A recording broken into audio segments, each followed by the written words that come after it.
الحمد للہ رب العالمین والصلاة والسلام علی سید المرسلین وعلی آلہ واصحابہ اجمعین۔ اعوذ باللہ من الشیطان الرجیم، بسم اللہ الرحمن الرحیم۔ یا ایہا الذین آمنوا لا تقدموا بین یدی اللہ ورسولہ واتقوا اللہ ان اللہ سمیع علیم۔ صدق اللہ العظیم۔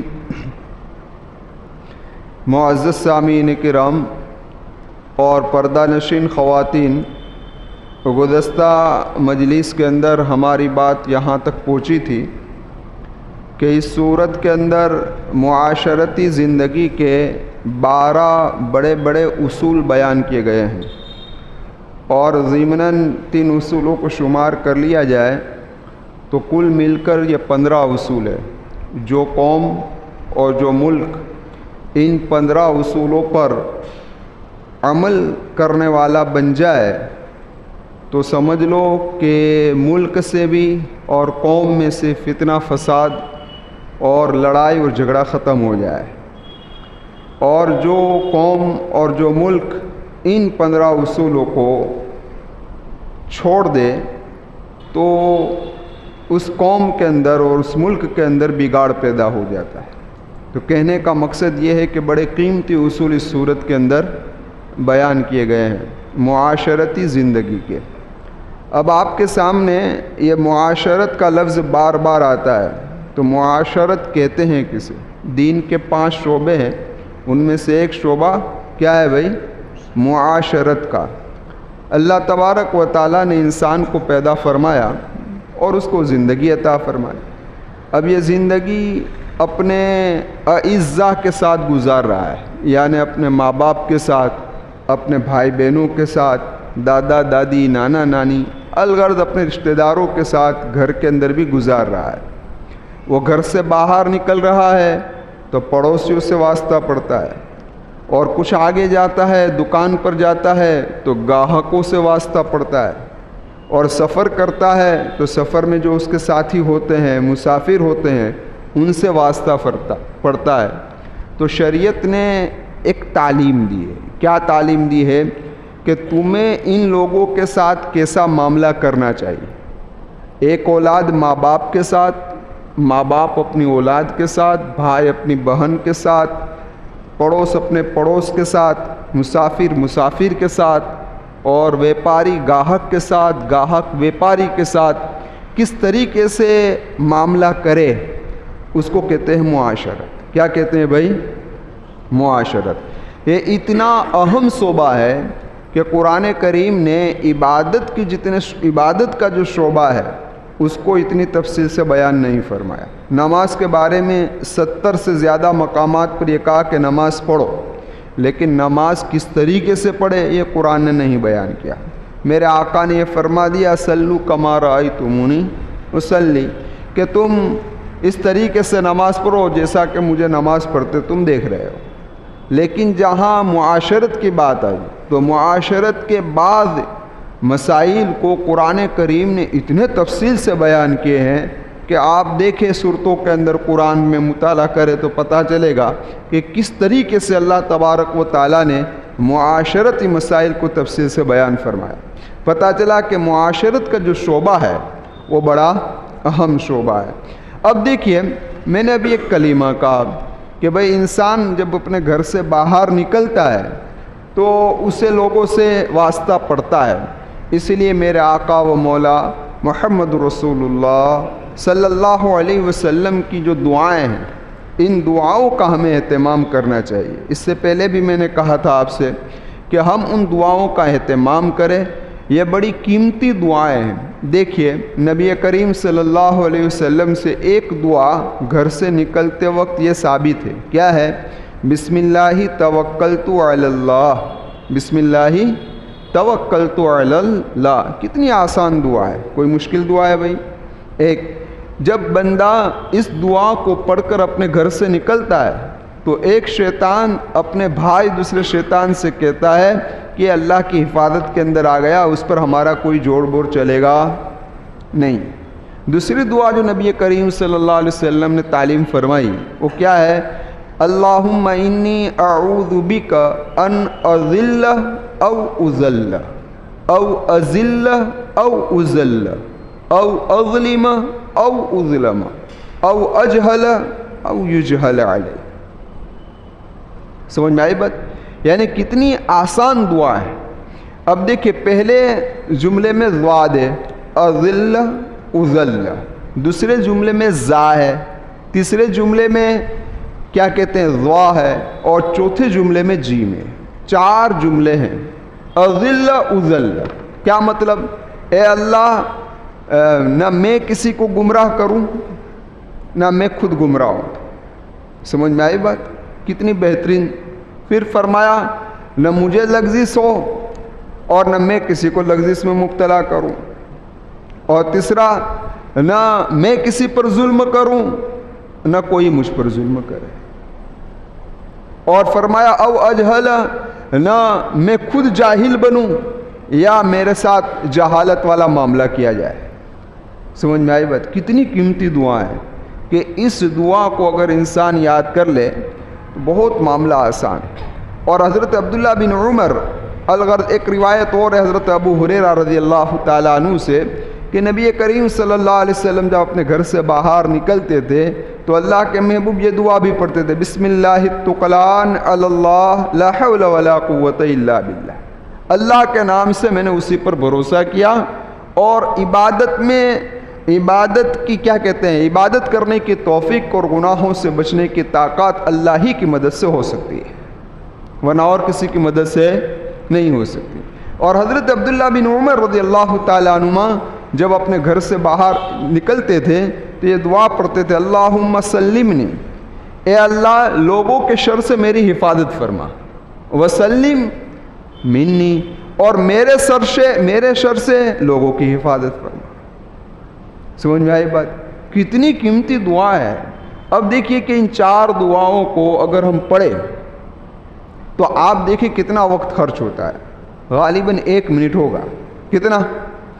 مثلاً آدمی جب گھر سے نکل رہا ہے تو دروازے سے کچھ قریب سے پڑھنا شروع کر دے تو دروازہ بند کر کے باہر جائے گا، وہاں تک تو یہ 4 دعا اس کی مکمل ہو جائے گی، اور شیطان کے شر سے بچ جائے گا۔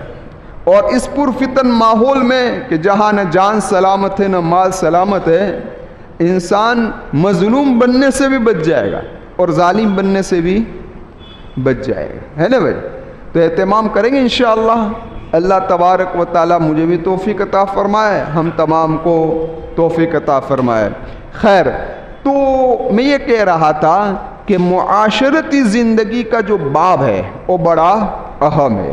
اب اس صورت کے اندر معاشرتی مسائل کو یعنی معاشرتی اصول کو بیان کیے گئے ہیں۔ اب اس کی ابتدا جو ہو رہی ہے یا ایھا الذین آمنوا سے، لیکن اس سے پہلے میں ایک بات کر دوں علامہ ابن العربی رحمۃ اللہ علیہ کی۔ وہ فرماتے ہیں کہ نبی کریم صلی اللہ علیہ وسلم کے حقوق تو کہیں ہیں لیکن 3 حقوق بڑے ہیں۔ ایک ہے محبت رسول۔ کیا ہے بھائی؟ اللہ کے رسول کی محبت دل کے اندر آ جائے، اور اس کے متعلق قرآن کریم کی آیت ہے قُلْ إِنْ كَانَ آبَاؤُكُمْ وَأَبْنَاؤُكُمْ وَإِخْوَانُكُمْ وَأَزْوَاجُكُمْ وَعَشِيرَتُكُمْ۔ وہاں 8 چیزوں کو قرآن کریم نے بیان فرمایا کہ جب تک نبی کریم صلی اللہ علیہ وسلم کی محبت ان چیزوں پر غالب نہ آ جائے وہاں تک تم کامل ایمان والے نہیں بن سکتے۔ سمجھ میں آئی بات؟ تمہارے باپوں سے، تمہاری اولاد سے، تمہارے کنبے سے، تمہاری بیویوں سے، وہاں تک تم کامل ایمان والے نہیں بن سکتے۔ تو ایک ہے محبت رسول، ایک ہے اطاعت رسول، یہ بھی نبی کریم صلی اللہ علیہ وسلم کا حق ہے، اور قرآن کریم نے فرمایا قُلْ اطیعوا اللہ واطیعوا الرسول، اس آیت میں اشارہ ہے۔ اور ایک ہے عظمت رسول، اللہ کے محبوب صلی اللہ علیہ وسلم کے دل میں عظمت ہو، اور اسی عظمت رسول کو اس آیت کریمہ میں بیان کیا گیا ہے۔ یہ 2 آیت کریمہ میں، یا ایھا الذین آمنوا لا تقدموا میں، اور یا ایھا الذین آمنوا لا ترفعوا میں۔ تو اب ذرا دیکھیں کہ اس سورت کی ابتدا یا ایھا الذین آمنوا سے ہو رہی۔ کیا کہا؟ اے ایمان والو۔ اور اللہ کے محبوب کی عظمت کے متعلق جو دو آیت کریمہ ہے اس کی ابتدا بھی یا ایھا الذین آمنوا سے ہو رہی، اے ایمان والو۔ حدیث جبرائیل، میں نے جمعہ کے بیان میں کچھ بات عرض کی تھی کہ ایک مرتبہ حضرت جبرائیل علیہ السلام سفید کپڑے پہن کر نبی کریم صلی اللہ علیہ وسلم کی خدمت میں حاضر ہوئے، پہچان نہیں سکے کوئی بھی کہ حضرت جبرائیل ہے۔ تو اس وقت حضرت جبرائیل نے اللہ کے محبوب صلی اللہ علیہ وسلم سے چند سوالات کیے تھے۔ ان میں سے ایک سوال یہ بھی تھا، مل ایمان، اے محمد صلی اللہ علیہ وسلم ایمان کسے کہتے ہیں، ایمان کیا ہے؟ تو اس وقت نبی کریم صلی اللہ علیہ وسلم نے حدیث جبرائیل کے اندر 6 ایمانیات کو بیان فرمائے۔ کتنے ایمانیات؟ 6۔ لیکن ساری حدیثوں کو جمع کیا جائے تو ایمانیات 7 ہے۔ کتنے ہیں؟ ایمانیات 7 ہے۔ اور اسی 7 ایمانیات کو صفت ایمان مجمل کے مفصل کے اندر بیان کیا گیا ہے۔ کس میں؟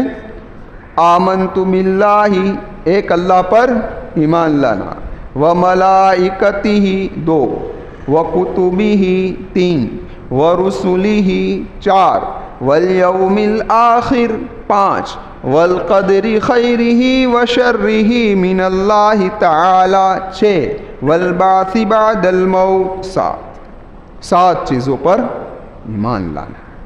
کیا بھائی؟ کتنی چیزوں پر؟ ہاں، اللہ پر ایمان لانا۔ اللہ پر ایمان لانے کا مطلب کیا؟ اللہ ہے، اللہ موجود ہے، اس کے ساتھ کوئی شریک نہیں ہے، خالق کائنات اللہ ہے، رب العالمین اللہ ہے، ہر عیب و نقص سے اللہ پاک ہے اور کمال صفت سے وہ متصف ہے۔ یہ ہے اللہ پر ایمان لانا۔ اس پر ایمان لانا بھائی؟ اللہ پر۔ پھر فرمایا آمنت باللہ و ملائکتہ، فرشتوں پر ایمان لانا۔ فرشتوں پر ایمان لانے کا مطلب کیا؟ فرشتوں پر ایمان لانے کا مطلب یہ ہے کہ فرشتے موجود ہے، ایک۔ دوسری بات کہ وہ اللہ کے ایسی مخلوق ہے جو گناہوں سے پاک و صاف ہے۔ تیسری بات وہ اللہ کی عبادت میں مشغول ہے اور اللہ نے جو ڈیوٹی ان کو سونپی ہے، ذمہ داری، اس کو وہ ادا کر رہے ہیں۔ چوتھی بات کہ پیغمبر کی طرف پیغام لے کر اللہ تبارک و تعالیٰ کی طرف سے یہی فرشتے آتے ہیں۔ یہ کس پر ایمان لانا ہوا بھائی؟ فرشتوں پر ایمان لانا۔ اب ذرا دیکھیں فرشتوں پر ایمان لانا کیوں ضروری ہے؟ اس لیے ضروری ہے فرشتوں پر ایمان لانا کہ ایک ہے انسان کا جسم اور ایک ہے انسان کے روح۔ جسم کی بھی ضرورت ہے، روح کی بھی ضرورت ہے۔ جسم کی ضرورت اللہ تبارک و تعالیٰ نے بغیر واسطے کے پوری فرمائی، بارش برسایا، سورج چاند، سارا نظام اللہ تبارک و تعالیٰ نے چلایا۔ سمجھ میں آئی بات؟ لیکن جہاں روحانی ضرورت پڑی کہ اس کے روح کی بھی ایک ضرورت ہے، تو روح کی ضرورت کے لیے اللہ تبارک و تعالیٰ نے اپنے برگزیدہ بندے یعنی پیغمبروں کو بھیجا۔ اب پیغمبر جتنے بھی ہیں سارے کے سارے انسان اور بشر ہے، اور بشر اللہ تبارک و تعالیٰ سے ڈائریکٹ خطاب یعنی کہ ملاقات اور دنیا میں ڈائریکٹ نہیں ہو سکتا، کیونکہ یہ بس کی بات نہیں ہے، تو واسطہ بنایا اللہ تبارک و تعالیٰ نے فرشتوں کا۔ تو اگر فرشتوں پر ایمان نہیں لایا جائے گا تو سوال یہ پیدا ہوگا کہ پیغمبر تک یہ پیغام کس کے ذریعے سے آیا، کس نے پہنچایا؟ اس لیے فرشتوں پر ایمان لانا کیا ہے بھائی؟ ضروری۔ تو یہ دوسری بات ہوئی آمنت باللہ و ملائکتہ۔ تیسری بات وکتبہ، کتابوں پر ایمان لانے کا کیا مطلب؟ کہ اللہ تبارک و تعالیٰ نے وقتاً فوقتاً لوگوں کی ہدایت کے لیے پیغامات کو بھیجے پیغمبروں کے ذریعے سے، اور سب سے آخری پیغام یہ قرآن کریم ہے، اور سارے پیغامات کا خلاصہ اور نچوڑ ہے۔ اس لیے کتابوں پر ایمان لانا بھی کیا ہے بھائی؟ ضروری ہے۔ فرمایا آمنت باللہ و ملائکتہ و کتبہ، آگے فرمایا ورسلہ، اور اس کے رسولوں پر ایمان لانا بھی ضروری ہے۔ اس بنا پر کہ وقتاً فوقتاً اللہ تبارک و تعالیٰ نے لوگوں کی رہنمائی کے لیے الگ الگ علاقوں کے اندر اپنے برگزیدہ کیا کہتے ہیں شخصیتوں کو بھیجا، اور ان شخصیتوں نے ان کیا کہتے ہیں مخلوق پر اللہ تبارک و تعالیٰ کا پیغام امانت داری کے ساتھ پہنچایا، اور انہوں نے اس کی رہنمائی کے لیے پوری کے پوری کوشش کر لی۔ اور یہ ایمان لانا بھی ضروری ہے کہ سارے انبیاء کی عظمت دل میں ہونا ضروری ہے، ان کا احترام دل میں ہونا ضروری ہے، ان کا رسول ماننا دل میں ہونا ضروری ہے، اور ساتھ ساتھ کے اندر محمد رسول اللہ صلی اللہ علیہ وسلم کو خاتم النبیین ماننا بھی ضروری ہے کہ آپ کے بعد کوئی نبی آئے گا نہیں۔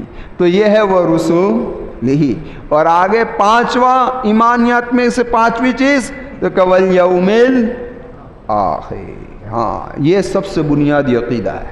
کون سا عقیدہ ہے؟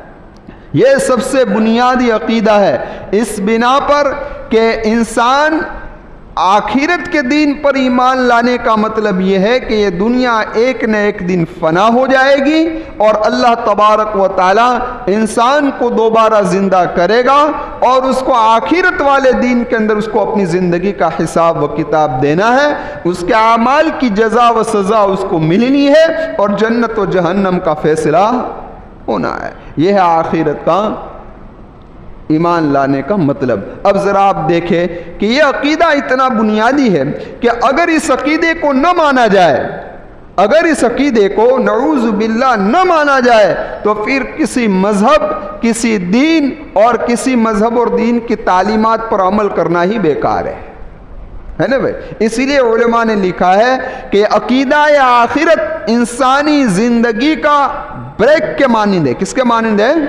بریک کا کام دیتی ہے، کہ جس طریقے سے ایک گاڑی ہو اور اس کا بریک فیل ہو چکا ہو، تو اب کوئی اندازہ نہیں کہ کھڈے میں گرے گی کہ دیوار سے ٹکرائے گی کہ کہاں جائے گی، کوئی نہیں۔ ویسے طریقے سے جس کی زندگی کے اندر عقیدہ آخرت پختہ نہیں ہے، تو اس کی دنیاوی زندگی میں کوئی کنٹرول نہیں ہوگا۔ ہو سکتا ہے کیونکہ اسی کو ڈر ہی نہیں کہ مجھے آخرت میں کھڑا ہونا ہے، تو نیکی اور بدی میں کیا فرق کرے گا؟ ہاں آج نماز کون پڑھے گا؟ آج زکوٰۃ کون دے گا؟ آج گناہوں سے بچے گا کون؟ کہ جس کے دل کے اندر یہ ڈر ہو کہ مجھے بھی آخرت کے میدان میں حساب و کتاب دینا ہے۔ تو سمجھ میں آئی بات؟ لیکن جس کے دل کے اندر آخرت میں کھڑے ہونے کا عقیدہ ہی نہیں ہے، تو وہ اپنی زندگی کیسے گزارے گا؟ اپنی من مانی زندگی گزارے گا۔ تو یہ بہت ہی بنیادی عقیدہ ہے۔ دیکھو، ایک تو وہ لوگ گزرے مشرکین اور دہریے کہ جنہوں نے عقیدہ آخرت کا بالکل انکار ہی کر دیا، وہ تو مانتے ہی نہیں کہ آخرت ہونے والی ہے، بس مر گئے، بات ہو گئی، ختم۔ لیکن کچھ مذاہب ایسے ہیں جو آخرت کو تو مانتے ہیں، لیکن ان لوگوں نے عقیدہ آخرت میں ان کے تصورات ایسے ہیں کہ جس کی وجہ سے ایسا بگاڑا ہے اس عقیدے کو کہ جس کی وجہ سے ان کی زندگی میں کوئی کنٹرول نہیں ہے، من مانی زندگی گزار رہے ہیں۔ مثال کے طور پر مذہب یہودی کیا کہہ رہے ہیں؟ یہودی عقیدہ آخرت کو تو مانتے ہیں، لیکن کہتے کیا ہے؟ بگاڑ کیا آیا؟ بگاڑ یہ آیا کہ ہم تو جنتی ہے، ہم جہنم میں جانے والے نہیں۔ وہ تو دعویٰ ہی کر دیا انہوں نے کہ ہم کیسے ہیں بھائی؟ جنتی ہے، ہم جہنم میں جانے والے نہیں۔ ایک مرتبہ نبی کریم صلی اللہ علیہ وسلم نے ان یہودیوں کو مخاطب ہو کر فرمایا، اے یہودیوں بتاؤ تو صحیح کہ جہنم والے کون ہیں؟ تو وہ کہنے لگے کہ اگر ہم جہنم میں جائیں گے بھی تب بھی کچھ دن کے لیے جائیں گے۔ کتنے دن کے لیے؟ کچھ دن کے لیے، 40 دن تک جائیں گے۔ کیوں؟ کہ ہم نے 40 دن تک بچڑے کی پوجا کی ہے، اس لیے ہم 40 دن جائیں گے، پھر ہماری جگہ پر مسلمان آ جائیں گے۔ تو نبی کریم صلی اللہ علیہ وسلم نے فرمایا، خدا پاک کی قسم ہرگز ہم تمہاری جگہ جہنم میں داخل ہونے والے نہیں۔ تو آخر ان کا یہ عقیدہ خراب کیوں ہوا؟ آخرت کا بگاڑ کیوں پیدا ہوا؟ اس بنا پر کہ غلط فہمی میں مبتلا ہو گئے، اور انہوں نے کہا کہ نحن ابناء اللہ واحباؤہ، ہم تو اللہ کے بیٹے ہیں اور اللہ کے چہیتے ہیں۔ بس اب جب اللہ کے ہم بیٹے ہیں تو ہمیں جہنم میں کون لے جائے گا؟ ہم جہنم میں جانے والے ہیں نہیں۔ اور وہ تو یہ بھی کہتے ہیں کہ ہم حساب و کتاب کے کٹہرے میں کھڑے بھی نہیں رہے، یعنی ہمارا حساب و کتاب بھی ہوگا نہیں، حساب کتاب دوسرے مذہبوں کا ہوگا۔ کیوں نہیں ہوگا؟ تو کہ وقالت الیہود عزیر ابن اللہ، یہودی کہہ رہے ہیں کہ عزیر اللہ کا بیٹا ہے، حضرت عزیر علیہ السلام اللہ کے بیٹے ہیں، تو سارا معاملہ عزیر نے نمٹا دیا ہے، لہذا ہمیں کچھ کرنے کی ضرورت نہیں۔ لہذا آج ان کی زندگی کو دیکھو آپ کہ بالکل بریک بغیر کی گاڑی چل رہی ہے، نہ نیکی ہے نہ بدی ہے۔ تو یہ ہے عقیدہ آخرت۔ نصارہ کو اٹھاؤ، نصارہ نے اتنا تو کہا، یعنی کہ عقیدہ آخرت کو مانا، وہ حساب و کتاب کو بھی مانتے ہیں کہ حساب و کتاب بھی ہوگا، لیکن کہتے ہیں کہ ہماری کوئی قانونی گرفت نہیں ہوگی، قانونی گرفت نہیں ہوگی۔ بھئی کیوں نہیں ہوگی تمہاری قانونی گرفت؟ اس بنا پر کہ حضرت عیسیٰ علیہ السلام سولی پر چڑھ گئے، ساری انسانیت کے لیے وہ کفارہ بن گئے، اب کسی کو جہنم میں جانے کا نہیں۔ وہ تو یہ بھی کہتے ہیں کہ حضرت آدم علیہ السلام سے جو لغزش ہوئی ہے نا جنت کے اندر، حضرت عیسیٰ کے سولی پر چڑھنے کی وجہ سے حضرت آدم علیہ السلام کی لغزش بھی معاف ہو گئی۔ اس عقیدے کو عقیدہ کفارہ کہتے ہیں۔ کیا کہتے ہیں؟ عقیدہ کفارہ کہتے ہیں کہ سب کا کفارہ حضرت عیسیٰ علیہ السلام نے دے دیا، اب من مانی زندگی گزارو، نیکی کرو گے تو فائدہ ملے گا، لیکن بدی کرو گے، برائی کرو گے تو کوئی نقصان ہونے والا نہیں ہے۔ کیوں بھائی؟ وقالت النصارى مسیح ابن اللہ، نصارہ نے یہ کہا کہ مسیح اللہ کا بیٹا ہے۔ سمجھ میں آئی بات؟ ہمارا عقیدہ کیا ہے؟ حضرت عیسیٰ علیہ السلام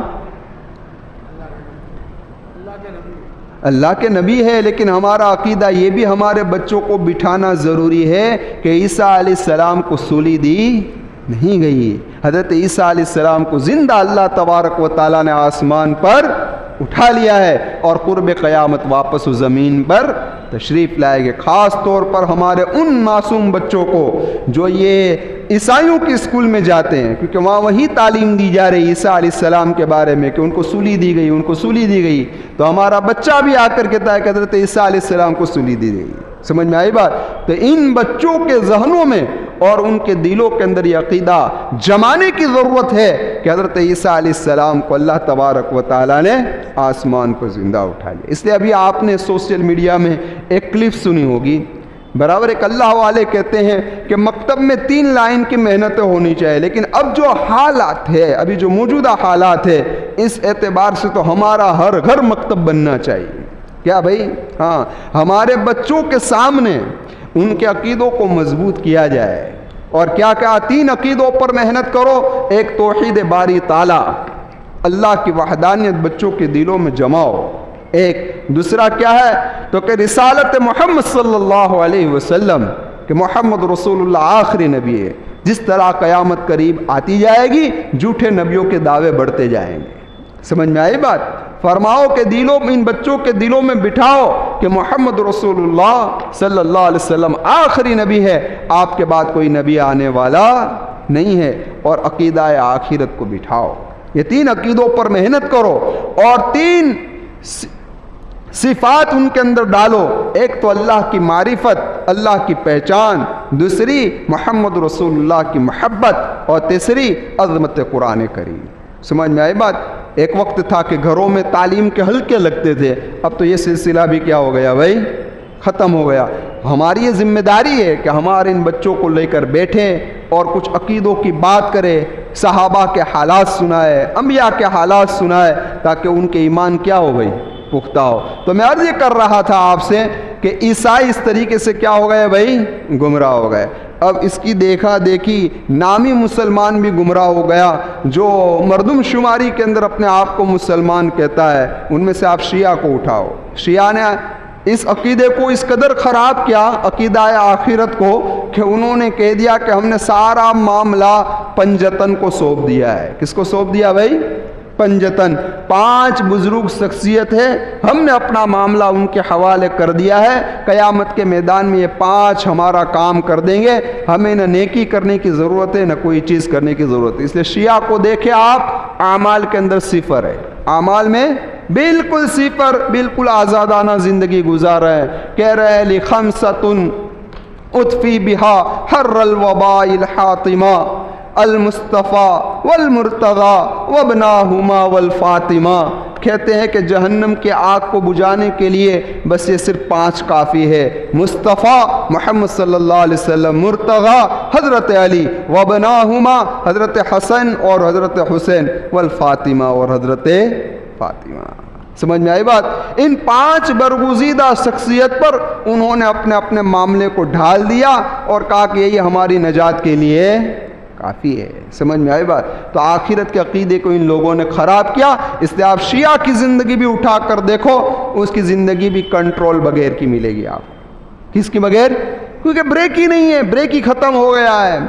کلہا قرآن کریم نے کہا، ولا کیا کہا قرآن نے بہترین انداز میں سمجھایا، کلہا جس کا خلاصہ ہے کلہا تو برہانکم ان کنتم صادقین. کہ یہ جو تمہاری تمنا ہے، تم آرزویں لے کے بیٹھے ہو کہ یہ ہمارے نجات کے لیے کافی ہو جائیں گے، تو یہ کوئی دلیل تو لاؤ اگر تم سچے ہو تو. اگر تم بھئی کس کے دل میں حضرت فاطمہ کی محبت نہیں ہوگی؟ کس کے دل میں حضرت علی کی محبت نہیں ہوگی؟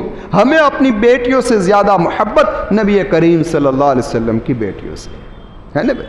ہمیں اپنے دامادوں سے زیادہ محبت نبی کریم صلی اللہ علیہ وسلم کے داماد کا. لیکن اس کا مطلب یہ تو نہیں کہ ہم محبت کا دعویٰ کر کر اعمال کے اندر صفر ہو جائے. اگر یہی چیز ہوتی تو محمد رسول اللہ صلی اللہ علیہ وسلم حضرت فاطمہ الزہرا رضی اللہ تعالی عنہا کو مخاطب ہو کر یہ نہ فرماتے کہ اے فاطمہ، دنیا کا جو کچھ بھی مال چاہے میں تجھے دینے کے لیے تیار ہوں، لیکن آخرت میں تو تیرے اعمال ہی تجھے کام آئیں گے. کیا کام آئیں گے؟ قریش کو بھی یہی کہا، اے قریش، تم یہ نہ سمجھنا کہ محمد رسول اللہ صلی اللہ علیہ وسلم قریشی ہے تو قریش والے نجات پا جائیں گے. عرب والے کو بھی، اے عرب، اس بات کو سن لو، کہیں ایسا نہ ہو کہ قیامت کے میدان میں دوسرے لوگ تو اعمال لے کر آئے اور تم مال اور مویشی لے کر آ جاؤ. سمجھ میں آئی بات؟ پتہ چلا کہ وہاں کوئی نسبت چلتی نہیں، وہاں اعمال کا سکہ چلتا ہے اور کچھ چلتا نہیں. آغا خانی تو اس سے بھی آگے بڑھے، آغا خانی تو اس سے بھی آگے بڑھے. انہوں نے عقیدہ آخرت کو اس قدر خراب کیا کہ وہ تو انہوں نے تو اپنا پورا معاملہ ہی اماموں کو سونپ دیا. کس کو سونپ دیا؟ اپنے اماموں کو. اور نماز نہیں پڑھی، روزہ نہیں رکھا، امام نے کہہ دیا اتنے روپے جمع کرا دو، جمع کر دیا، ان کی نماز ہو گئی، ان کے روزے. اب سارا معاملہ امام جانے اور اللہ جانے، ہم بری ہو گئے. اب جن کے یہ عقیدے ہو گیا آخرت کے بارے میں، آپ ان کی زندگی کو اٹھا کر دیکھ لو.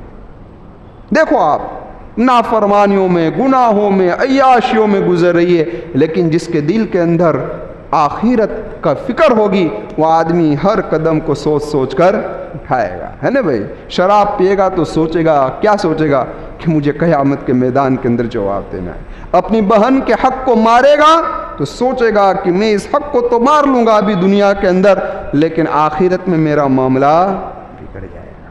تو یہ ہے بہت بنیادی عقیدہ. کون سا ہے؟ تو 5واں عقیدہ کون سا ہوا بھائی؟ والیوم الآخر. چھٹا عقیدہ ہے والقدر خیرہ وشرہ من اللہ تعالی والبعث بعد من اللہ تعالی. اچھی اور بری تقدیر کس کی طرف سے ہے بھائی؟ آدمی کوشش کر لے، پھر جو فیصلہ ہو اس کو اللہ کا فیصلہ مان لے. اور یہ بہت ہی تسلی کا سامان ہے. مثال کے طور پر آپ کو تجارت میں ایک بڑا نقصان چلا گیا، بس آپ نے کوشش کی لیکن آپ کو نقصان پہنچ گیا، تو آپ دل میں ایک مرتبہ یہ کہہ دے میرے اللہ کا فیصلہ تھا، مجھے منظور ہے. سمجھ میں آئی بات؟ دیکھو آپ کے دل میں تسلی آ جائے گی، کیونکہ آپ نے معاملہ اللہ کے حوالے کر دیا. ورنہ آپ روتے ہی رہیں گے، یار گھاٹا گیا، یہ گیا، یہ گیا. لیکن جب بھی نقصان ہو، جب بھی تکلیف پہنچے، یہ میرے اللہ کا فیصلہ تھا، مجھے منظور ہے، تو اللہ بھی راضی ہو جائے گا. کیا ہو جائے گا بھائی؟ اللہ بھی، کہ بندے نے اپنے آپ کو کس کے سپرد کر دیا؟ اللہ کے سپرد کر دیا. آخر میں فرمایا والبعث بعد الموت. موت کے بعد دوبارہ زندہ ہونا، یہ 7واں عقیدہ ہے. سمجھ میں آئی بات؟ ایمانیات میں سے 7ویں چیز ہے. ہمارا عقیدہ یہ ہے کہ جسم مرتا ہے، روح مرتی نہیں ہے. روح سیدھی جاتی ہے برزخ میں، جسم جاتا ہے قبر کے اندر، پھر مٹی میں گل سل جو کچھ بھی جاتا ہے. لیکن جب اللہ تبارک و تعالیٰ دوبارہ زندہ کرنا چاہے گا تو روح آئے گی اور اسی جسم میں آئے گی، اور روح و جسم کے ساتھ آخرت کے میدان کے اندر. اسی لیے امام بخاری رحمۃ اللہ علیہ نے جو حدیث جبرائیل نقل فرمائی ہے بخاری میں، اس میں ہے بلقائہ کا لفظ ہے، یعنی اللہ کی ملاقات۔ تو صاف بات ہے اللہ کی ملاقات کہاں ہوگی؟ آخرت میں۔ تو بلقائہ سے امام بخاری آخرت کے عقیدے کو ثابت کر رہے ہیں۔ کیا ثابت کر رہے ہیں؟ آخرت کے عقیدے کو ثابت کر رہے ہیں۔ لیکن ایک بات اور ضمناً آپ سمجھ لیجئے کہ آخرت کے میدان میں اللہ کی ملاقات اور اللہ کا دیدار ایمان والوں کو ہوگا، غیر مسلموں کو نہیں ہوگا۔ انہم عن ربہم یومئذ لمحجوبون، اس دن وہ لوگ پردے میں ہوں گے۔ کہاں ہوں گے؟ پردے میں۔ تو دیکھو بھائی، اللہ ان کو دیدار نہیں کرائے گا تو یہ ان کے لیے سزا ہے۔ کیا ہے؟ یہ ان کے لیے سزا ہے۔ صاف بات ہے کہ اگر کوئی آدمی کسی چیز کو دیکھنا چاہتا ہو اور اس کو نہ دکھائی جائے تو وہ تڑپے گا نا، تو وہ خود بھی دیکھنا تو چاہیں گے کہ ہم اللہ کو دیکھیں، اللہ کی ملاقات کریں، لیکن اللہ تبارک و تعالیٰ ان کو اپنی ملاقات اور دیدار کرائے گا نہیں، تو ان کو نہ دکھانا اور نہ ملاقات کرانا یہ بھی ان کے لیے کیا ہے؟ سزا ہے۔ میں آپ سے ایک بات کہوں کہ اگر فلم کا کوئی بڑا ایکٹر اگر جوناگڑھ کے اندر آ جائے تو جو فلم کے شوقین ہے وہ تو اس کی ملاقات کے لیے اور اس کے دیدار کے لیے تڑپیں گے نا، کہ بھئی ہماری ملاقات ہو جائے، ہم کو دیکھنے مل جائے، اور تھوڑی دیر کے لیے ان کو دیکھنے نہ ملا تو بے چین ہو جائیں گے کہ جوناگڑھ میں آیا اور ہم اس کو دیکھ نہ سکے۔ لیکن جس کے دل کے اندر ان ایکٹروں کی کوئی قدر نہیں، اس کو کچھ افسوس ہوگا؟ ہاں بھائی، انہیں تو کوئی افسوس ہونے والا نہیں، بھائی چاہ کے چلا گیا، ہمیں کیا لگے بڑھ کے اس سے۔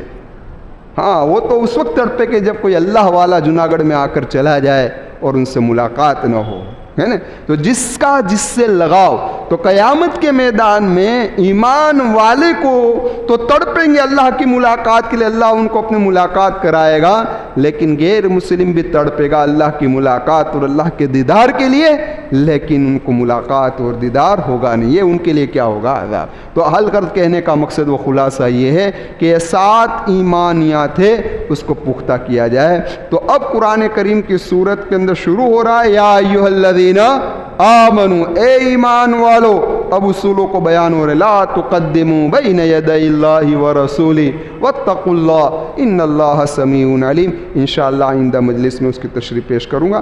آمین وآخر دعوانا ان الحمد للہ رب العالمین۔ سبحان اللہ وبحمدہ، سبحانک اللہم وبحمدک، ونشہد ان لا الہ الا انت، نستغفرک ونتوب الیک برحمتک یا ارحم الراحمین۔